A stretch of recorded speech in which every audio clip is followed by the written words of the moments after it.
Have you always believed that self-confidence is the key to success? What if it's actually holding you back? Sadhguru challenges this common idea, showing how self-confidence can limit us when it stops us from learning and growing. Are you ready to see success from a completely new perspective? Self-esteem, often confused with self-confidence, is like that mirror reflection that isn't always kind. Society teaches us to measure our worth through comparisons. Who's prettier, smarter, or more successful? But have you noticed how this game never ends? Imagine two kids in a competition. One learns their worth is tied to winning, while the other feels like a failure for losing. The issue isn't the competition itself, but how we let it define our value. Now think about this. A river doesn't need to compete with the ocean to be meaningful. Both have unique roles in nature, but people often forget that worth isn't something measured by comparison. When was the last time you appreciated something about yourself that wasn't tied to external validation? Like noticing your patience when listening to a friend or your creativity in solving a problem. Small things like these are worth far more than trophies. Interestingly, the root of low self-esteem lies in how we've been taught to see ourselves. From a young age, we're pushed to seek validation from teachers, friends, and now even social media. Every like or high grade feels like a boost in value, but what happens when those things are missing? The key is to look inward and redefine those metrics. This prepares us for a deeper perspective on our role in life. After all, is our worth really that fragile? Nature doesn't rank its creations. A tiny sparrow might seem insignificant next to a majestic eagle, but both play vital roles in the ecosystem. Yet humans insist on placing themselves at the top, as if we're the managers of the planet. Think about it. A tree doesn't slow its growth to compete with another. It simply does what it was meant to do. So why do we overcomplicate things? Have you ever watched a garden for a few minutes? Flowers aren't there to impress anyone, but they still captivate us. We, on the other hand, get stuck on labels like better, bigger, or more beautiful, missing out on how much richer life becomes when we stop measuring and start participating. True value comes from recognizing the unique role of each being without trying to outshine or diminish them. This sense of equality isn't just philosophy, it has real-life applications. Imagine bringing this principle into the workplace or even personal relationships. How would things change? Maybe rivalry would be replaced by collaboration. And this mindset, seeing ourselves as part of something greater, invites us to look beyond our little bubbles and question what truly makes us human. After all, aren't we all part of the same cycle? The traditional education system often feels like an assembly line, shaping young minds to compete rather than collaborate. Kids are taught early on that their grades or performance determine their worth, as if life were an endless race to the finish line. But have you ever stopped to think about how this shapes their view of the world? Picture a classroom full of kids competing for a prize. One child might win, but everyone loses a little piece of their joy. What if education was more about discovery than competition? Imagine a space where kids were encouraged to explore their unique interests without fear of judgment. Think about a young boy who loves drawing, but feels pressured to excel in math, because that's what guarantees a future. It's like planting an apple seed and expecting it to grow bananas. Life truly blossoms when individuality is nurtured, not pruned. This idea of fostering individual growth isn't just wishful thinking. Small changes can make a big difference. Encouraging respectful debates, assigning group projects, or rewarding creativity instead of conformity. Not only does this transform learning, but it also produces adults who know how to work together rather than against each other. And maybe, just maybe, this shift in mindset will bring us to a deeper understanding of our place in the universe. Ready to find out what comes next? It's funny how humans like to think we're the center of the universe when, in reality, We're just a tiny speck in the vast cosmos. Think about the size of our planet compared to a galaxy. Now imagine how our daily worries fit into that scale. Kind of small, isn't it?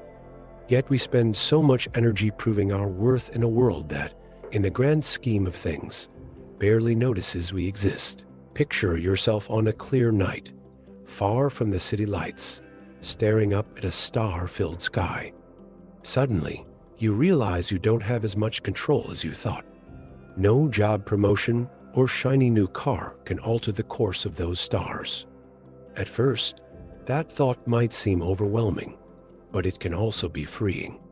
If we're so small, maybe our mistakes are too, don't you think? It's almost like an invitation to live a little lighter.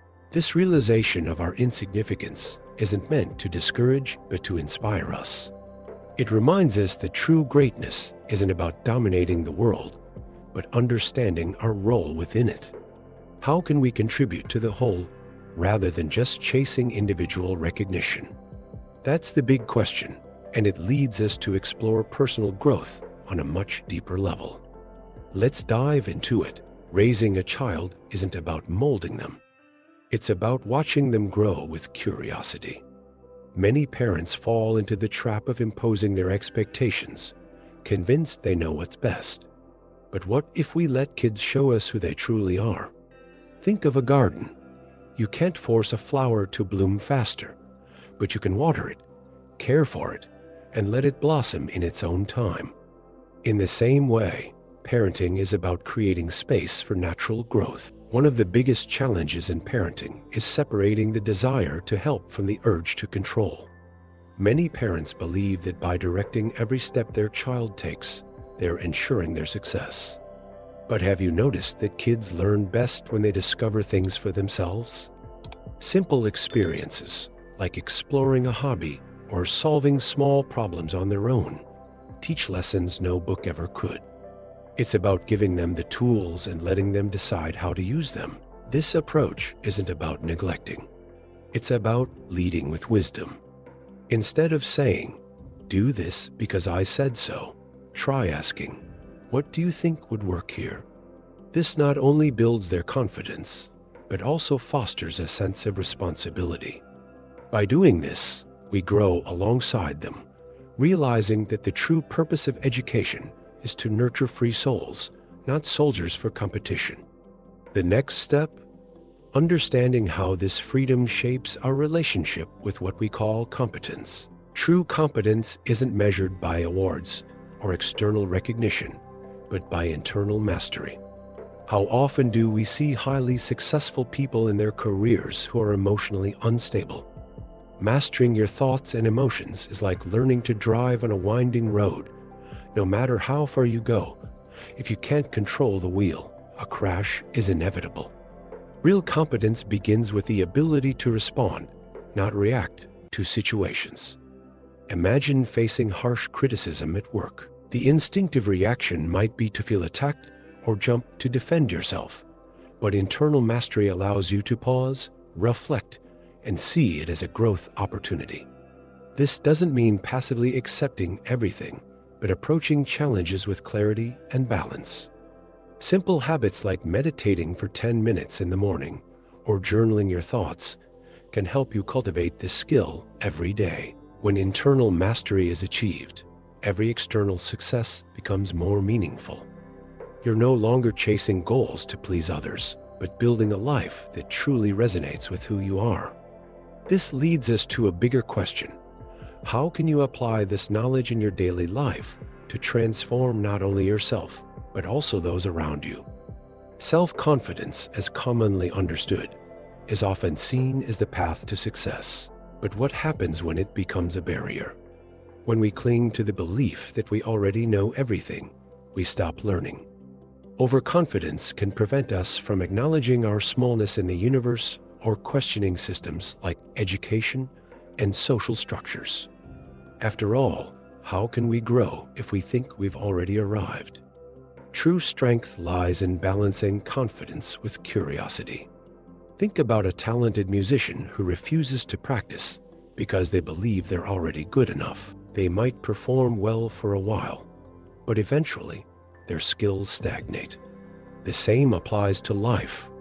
If confidence isn't paired with humility and a willingness to explore new perspectives, it can trap us in a comfortable but limited bubble. Ask yourself, when was the last time you accepted feedback without feeling the need to justify yourself? It's in this balance between confidence and learning that true competence emerges. It's not about abandoning self-confidence, but using it as a foundation to explore, experiment, and grow. When we recognize the value of education, nature, and internal mastery, we create space to transform our confidence into a springboard instead of an anchor.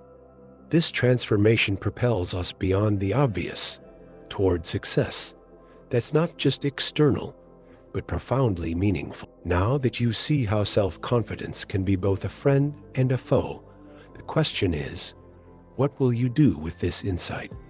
Are you ready to rethink your assumptions, make room for learning, and transform your vision of success? Remember, true growth begins when we set our ego aside and embrace the unknown. So, why not start now? Try a new perspective, take on a challenge that pushes you, and watch how it changes your path. And as you dive into these insights, don't forget to subscribe to the channel and turn on notifications. This simple action not only keeps you connected to valuable content, but also helps us continue bringing transformative reflections and lessons. Let's redefine success and fulfillment together.